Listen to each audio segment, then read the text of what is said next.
19 सितंबर को एक बड़ी घटना छिबरामऊ में हुई थी, जिसमें एक बच्चे को एक अपराधी किस्म का व्यक्ति था, उसने शस्त्र की नोक पर बंधक बना लिया था। इसमें पुलिस कार्रवाई में बच्चे को मुक्त कराया गया था, अपराधी को गिरफ्तार किया गया।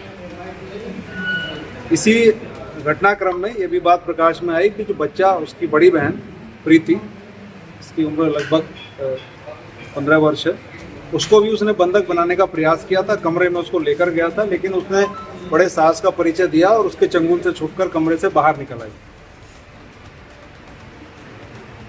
इस प्रकार उसने बड़े साहस का परिचय दिया। यदि 2 बच्चों को बंधक बनाने में कामयाब हो जाता और कमरे को अंदर से बंद कर लेता तो पुलिस कार्रवाई में हमें बहुत मुश्किलों का सामना करना पड़ता। हालांकि तब भी बहुत जटिल स्थिति थी, लेकिन 2 बच्चे अगर बंधक होते तो बहुत जटिल स्थिति होती।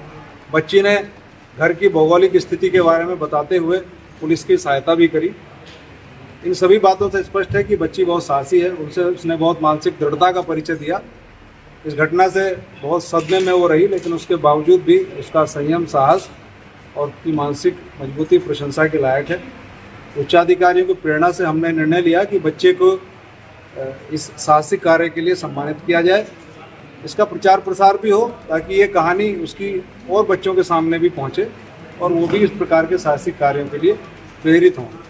इसी क्रम में ये कार्यक्रम आयोजित किया गया था। साथ ही हमने ये भी देखा कि बच्चों के पिता पूर्व में दिवंगत हो चुके हैं, माता उनके साथ नहीं रहती है, आर्थिक स्थिति बहुत खराब है, बच्चों के जीवन यापन का कोई नियमित साधन भी नहीं है।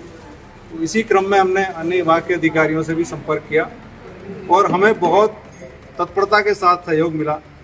एसडीएम महोदय ने उनके आवास की व्यवस्था करने के संबंध में आश्वस्त किया है, क्योंकि किराए के आवास में रहते हैं।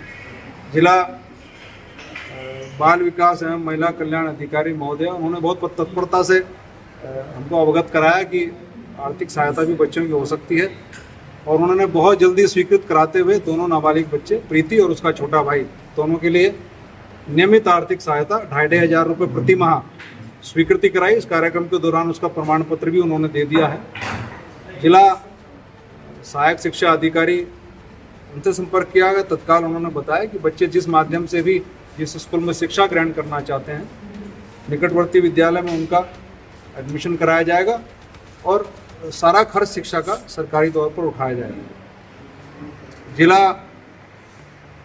बाल परामर्श समिति के, बाल कल्याण समिति के पदाधिकारी भी मौजूद हैं कार्यक्रम में। उन्होंने भी अपनी तरफ से बच्चे को मानसिक रूप से सहयोग, काउंसलिंग आदि के लिए आश्वस्त किया है। हमारी महिला सहायता केंद्र, जैसा कि आप सभी अवगत हैं कि मिशन शक्ति इस समय चल रहा है, तो हमारी महिला सहायता केंद्र जो मिशन शक्ति केंद्र थाने पर स्थापित है, उसके कर्मियों ने भी अपने सहयोग से धनराशि एकत्र करते हुए परिवार को एक सिलाई मशीन दी है। तो इस प्रकार हमने सभी तरह से उसको, परिवार को मजबूत करने का काम किया है। बच्चे के स्थानीय संरक्षक की भूमिका पुलिस निभाएगी और आगे भी हम यह सुनिश्चित करेंगे कि बच्चों को किसी तरह का कोई समस्या ना आए।